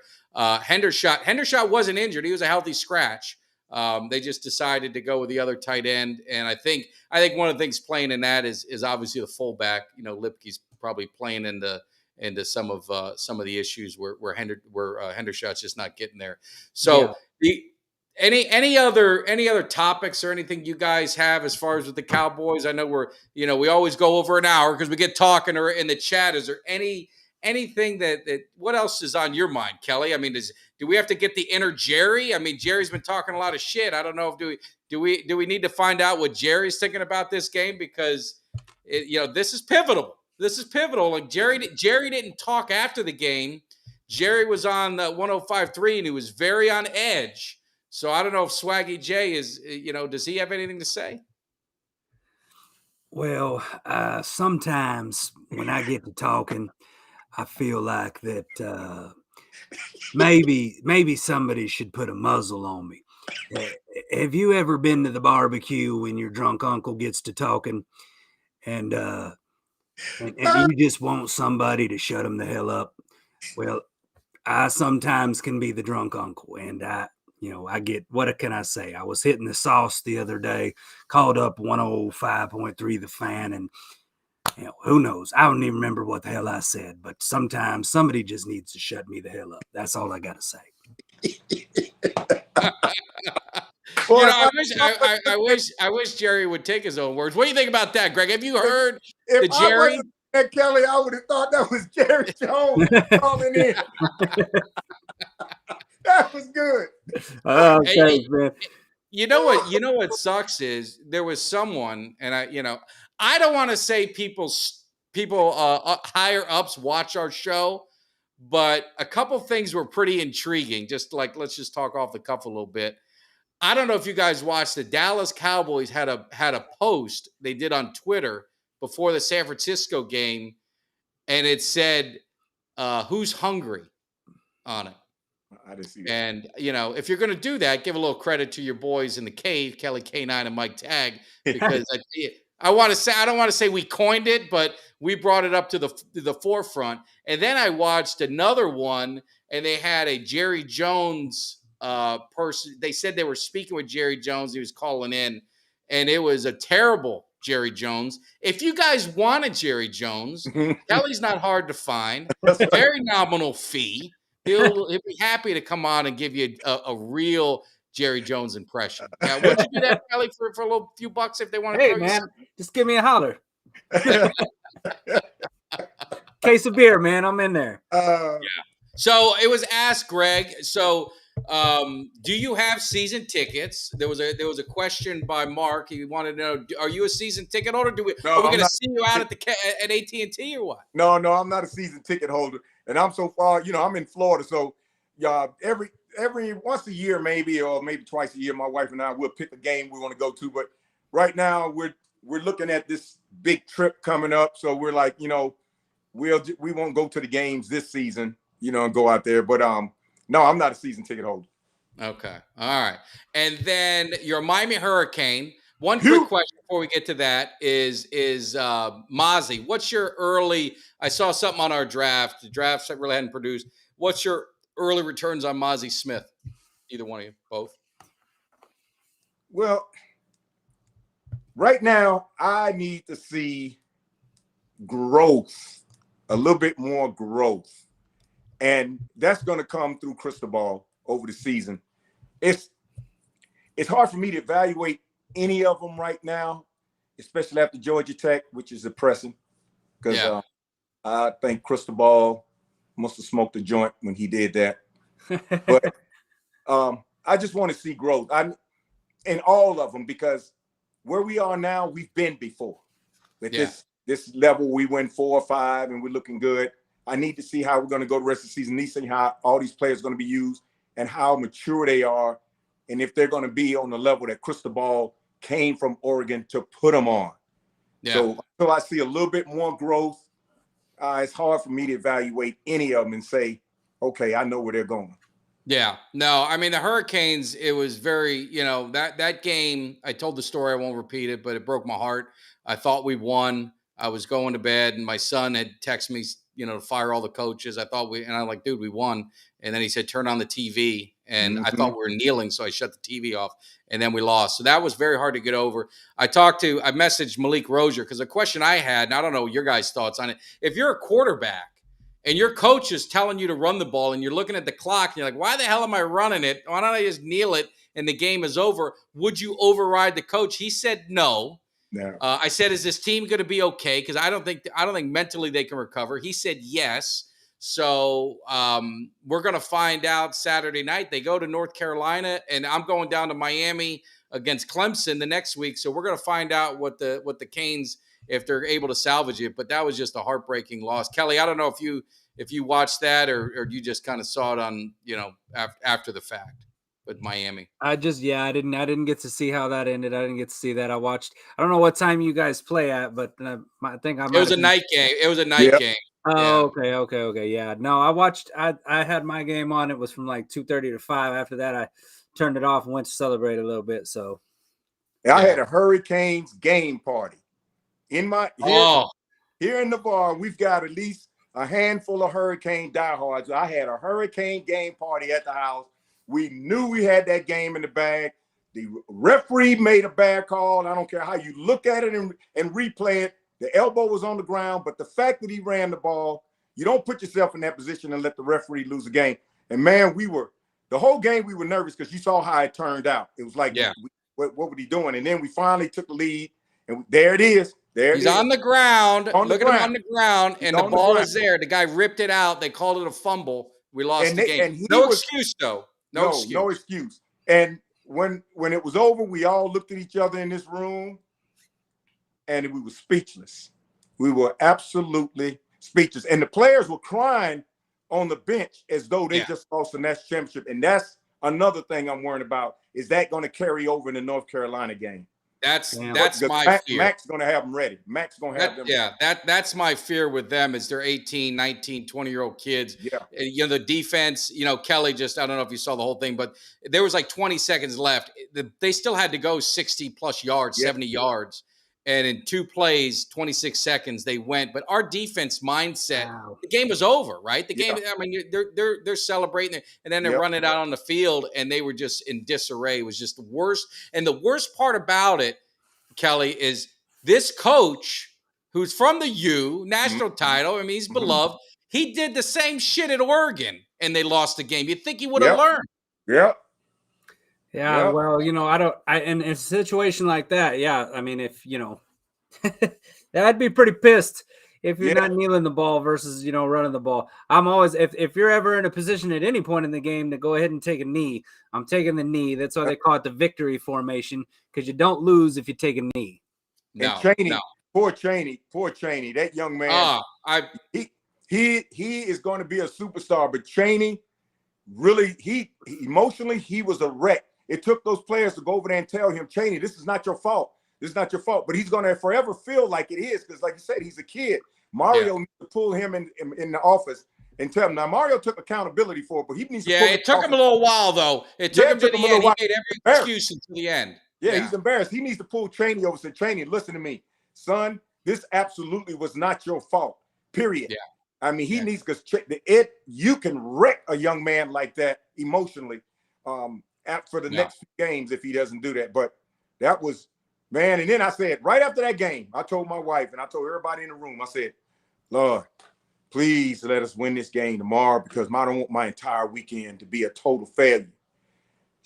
Monday morning. Listen, man, it was my birthday, October 8th. Oh, you understand what I'm talking about? It was my birthday, and it was the worst birthday I had. I couldn't sleep Saturday night. The game was, I was pumped up for the game, so I was all amped up for that. Get the dog shit beat out of us. Now, the one thing I'll say is, I want your guys' opinion. You guys are fans. Did you turn it off, or did you stay to the bitter end? Yeah, no, I watched to the end. Yeah, okay. I stayed to the end. I watched to the end. You watched the end. Some people think I turned it off. I said, I can't do that because I want to know what it felt like. I don't want that stink anymore, and I want to make sure it never happens again. So yeah, I don't ever walk away from them. But as soon as that clock hit 0, I will turn away because I don't want to see the walk across the field. I don't want to see the handshakes. I don't want to see the other team celebrating. But I'll watch it all the way down to that final second because I need to process that while my heart is exploding.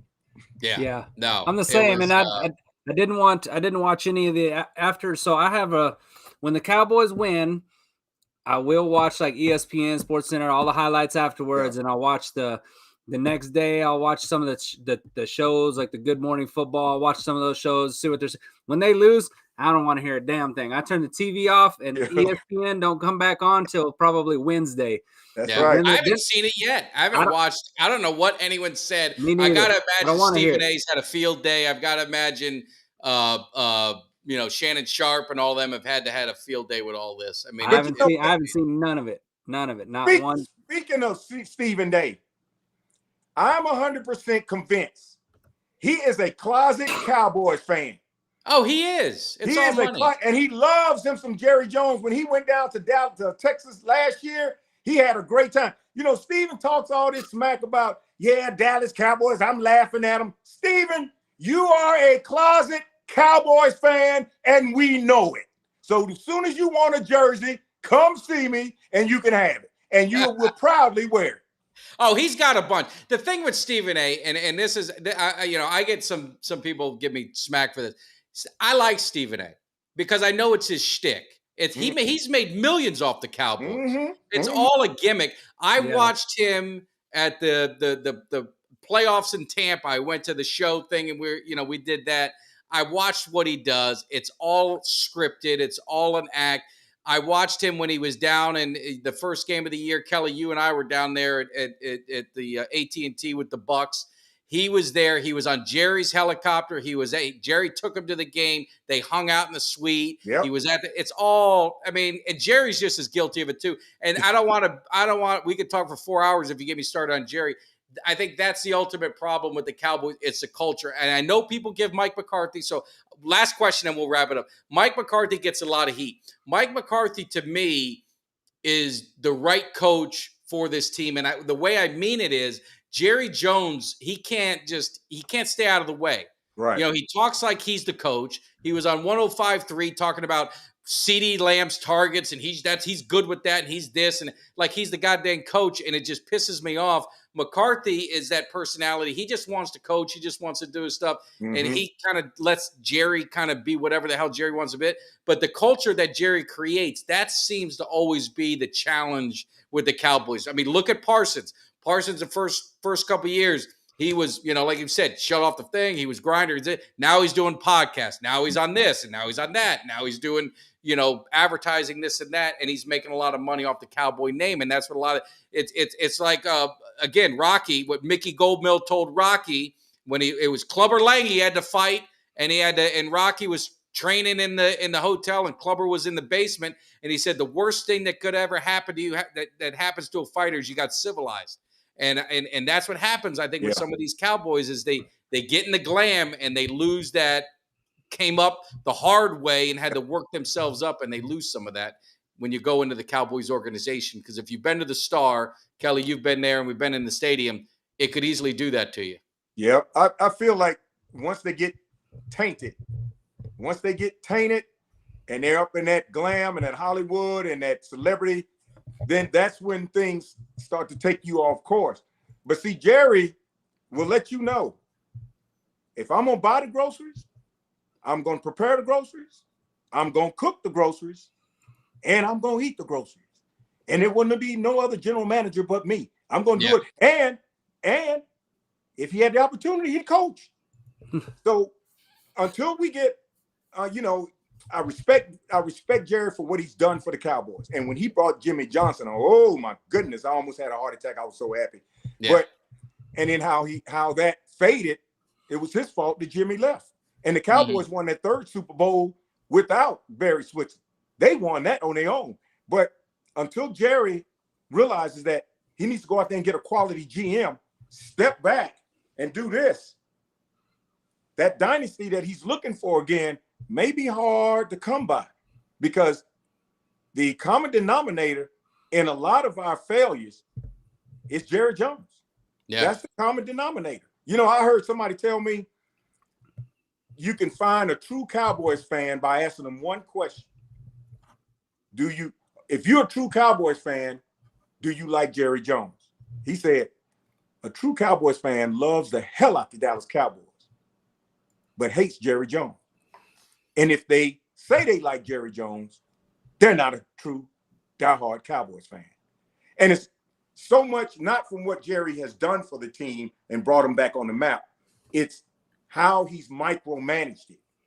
And if he stops micromanaging, what we can get and be again as a dynasty that other teams are doing now, we could be there. But he just can't let go. And the older person gets, the harder it's going to be to get them to let it go. Because that power and that prestige, he doesn't want to be sitting back and now all of a sudden he's not in the limelight. Nobody's speaking to Jerry anymore. So until that happens, I don't know, man. We're going to be every season saying, man, is this our season? You know, we going to make it. Is Jerry going to do something during the season to sabotage? And he got rid of Amari Cooper. I was like, what the hell is this? Why are we getting rid of Amari Cooper? Oh, because he said something about Dak. Come on, you did that with Jimmy Johnson.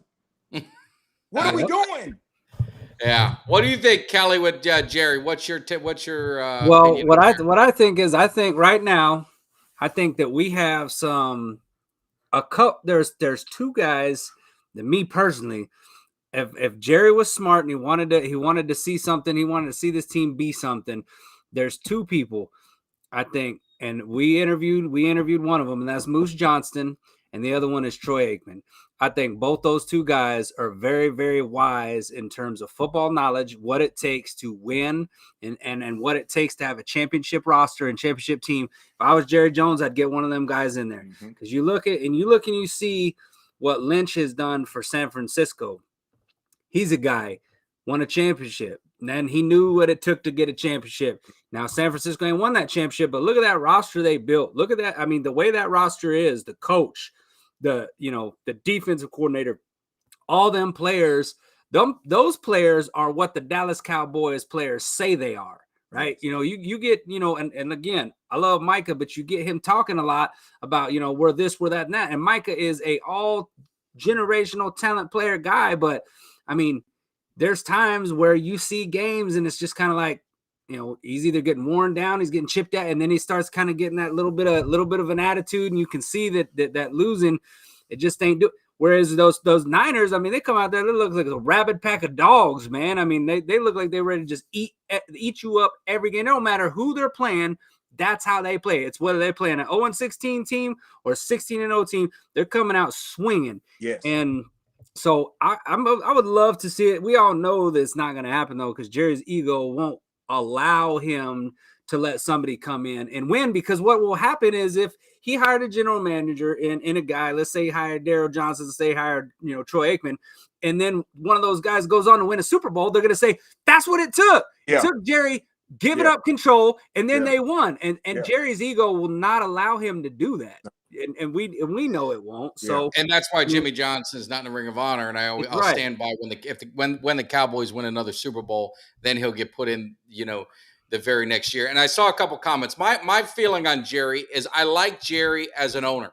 I think what he's done with the team. I mean, I'm a season ticket holder. I go there. Everything's first class. So as a fan, the experience and everything is there. The team, the talent that they put, the roster they develop. I mean, they've had the talent. I mean, talent has never been a problem through the years. Where Jerry's the problem, and we got a couple comments saying we have the roster. My opinion is the coaches and players now, and I get that. But the bigger thing is you create a culture, and you create that culture, and it's just different, and it's hard to explain. But when you listen to Fred Warner and you listen to some of these other players and they talk, it's just they got a different edge, and the Cowboy players. There was a video, I think, Kelly, you retweeted it. It's gone out there. It's been out there for years with Troy Aikman. And Troy Aikman went down the sideline and berated the whole team for playing like dog shit. Yep. And it was unacceptable. And this was in 90. I would bet you this was probably 96, 97. This was near the end of Barry Switzer, maybe, whatever year Barry left. And he said, we got coaches who don't care. We got this, we don't care. We got that. And I'm sick of being the bad guy. And it was unacceptable. When the Cowboys are getting their ass kicked, there was no one going up and down the field that I saw. If there was, please correct me, that it was unacceptable to them, the performance that was being out there, where he rallied the troops. Enough's enough. Whatever it is. Maybe we'll see it on the sideline. I don't even know if they'll do one, but if they do, maybe you see it on there. But it's a culture that starts at the top. Yes. And I say it in business. I mean, I'm in business and I do my things. And if the people who work for me have an entryway to my boss and can bypass me, how much respect do they really give me? Right. And that with Jerry, he's friends with Micah. He's friends with Dak. He hangs out in the suites, or they go to concerts, or they do whatever. That's the difference. There's no barrier. With Jimmy Johnson, and if you look at the Steelers and you look at the teams that win consistently, you look at the Patriots, you look at it stops with Belichick. You know what I mean? It stops with Tomlin. It stops with Shanahan in San Francisco. I mean, you don't see John Lynch doing interviews. You don't see him running down and doing all this kind of stuff. You know what I mean? I think that's where the problem is. You got the players, but it's a cultural thing. Yeah, and Mike McCarthy and these coaches got to fight it. And that's a hard battle to win. It's a hard one to win. It's hard to win when you want to instill that culture, but you know who's going to curve it. Yeah. Yeah. And that's the problem. And Kelly, I would love to see Moose Johnson, general manager of the Cowboys, because I think he will bring that culture. I think he's exactly what we need. Because what Lynch did was perfection. And Lynch doesn't play. No. You know, he has a camaraderie with the players, but this is business. Yep. This is business, and we're gonna have a culture of winning. And plus, they've seen film on Lynch. They know what this Hall of Famer's about. They know how he comes out there to play the game, and they know that's what he expects from him. We need that same culture. We get that culture back on the team like Jimmy Johnson did. Because even to this day, sometimes I'm sitting here and I'm saying, man, let's just give Jimmy one more try. Get him off that boat. Get Jimmy off that boat. Say, Jimmy, come give us 2 years. Give us 2 years, Jimmy. 2 more of your best years. I think he could at least change the culture.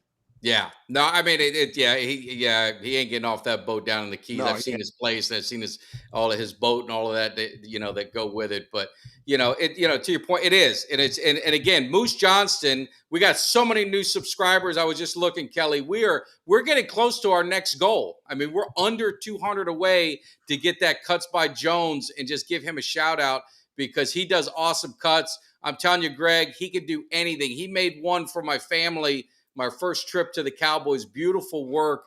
If you need something for your Cowboys cave or any man cave, Cuts by Jones is a great guy. He's also one of the baddest pit masters when we had our first annual tailgate party. And hopefully, Greg, you make your next Cowboy trip at our second annual tailgate party and make sure you come by. But Cuts by Jones is great, but we're under 200 subscribers away from hitting that goal. So you guys need to bring it. And then if we can get to 5,000 in a short period of time, there could be a very special gift for somebody that might be sitting in a very, very nice spot in the stadium, if you know what I'm saying. Kelly had a chance to view the game from that spot. When you're whooping some ass, it's not a bad place to sit, is it, Kelly? That's right. It's not. There's no bad seat, but that was a good one. Yeah, so definitely you guys check that out. But anything else? We've been on for almost going on 2 hours. So I'm East Coast, so it's getting bedtime for me. But anything else, Kelly, that or Greg, that we didn't cover? Well, no, I just Cowboys fans, listen. I know we get aggravated. I know we get tired. Don't break your televisions. Don't throw your flags away. Don't burn your jerseys. Look, Cowboys, this is a lifetime commitment. We are the most loved. We are the most hated. Teams watch us, but we don't watch them. Other fans, all these haters that always talk about us, we don't ever talk about them. We don't get on their pages. They will follow you on your pages just to see what the Cowboys are doing. So we're far more famous than we even know. They really want to be us, but they just can't be. So Cowboys fans understand. Take a loss, take it on the chin. Don't hide, don't run. Keep talking cash, because that's what I do.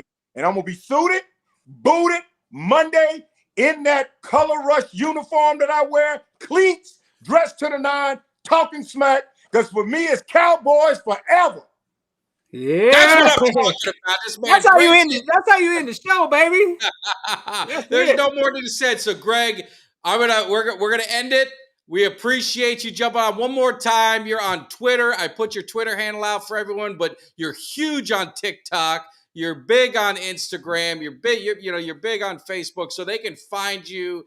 And Right. definitely, let's build up this Twitter because I'm more on Twitter, so I got to see that stuff on there. But it was so fun to have you on the show. We definitely got to do it again. We definitely got to maybe do a Miami show if you don't mind. I can change my jersey. I changed the colors. You'll think this is a Canes cave before you know Yes, it. sir. We'll do something Yes, with sir. the Canes. But sit tight. I'm going to put you to the side. We'll end the show. But thank you so much for definitely coming on and being part of this show, man. It was a lot of fun. Yes, sir. How about them Cowboys? About them Cowboys. All right. Thank Yes, you. Hang sir. tight. All right, Kelly, that was a lot of fun, man. Yes. Hopefully it was a pickup. I'm picked up. I'm ready. I'm done crying about it, man. We're going to whoop some Chargers ass on Monday night, and we're going to show the world why we got rid of Kellen Moore. How about that? Yeah, that's right. I mean, we gotta do that. I mean, not only has Mike McCarthy not lost 2 in a row since 2021. I haven't had to do 2 post-game loss speeches in a row. So now it's hard for me to muster those loss speeches up and to get, and I hate having to do that. I hate having to do that shit. That's But you're tough love. That's what I love about you. Say what we feel, and sometimes you got to get tough love. I give him tough love. I don't ever say nothing out of pocket, nothing crazy. I'm not dogging these guys and calling them ass, trash, all that other shit like that, because they still on the Cowboys, and I don't care how bad any of them play, as long as they got that star right there on their helmet.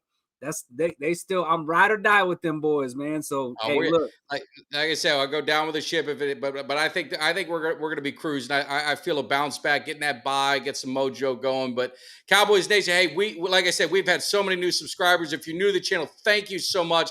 Hit that like. Hit the alert. If you hit that alert, your boys come on every now and then for a surprise visit every now and then. That way you know when we're jumping live or dropping a video. So hit that alert, hit the subscribe, share it with Cowboys Nation. It's so important. But thank you so much, everyone. And we will see you. If Kelly gets up early, you'll see his ass on Sunday, but he's yet to do it. So I'm going to put it out there again for you, Kelly. You get up early. All right. All right. We'll see you guys. Take care. Is going to be commencing real soon because we getting ready to get this party started. Can you feel me? Can you?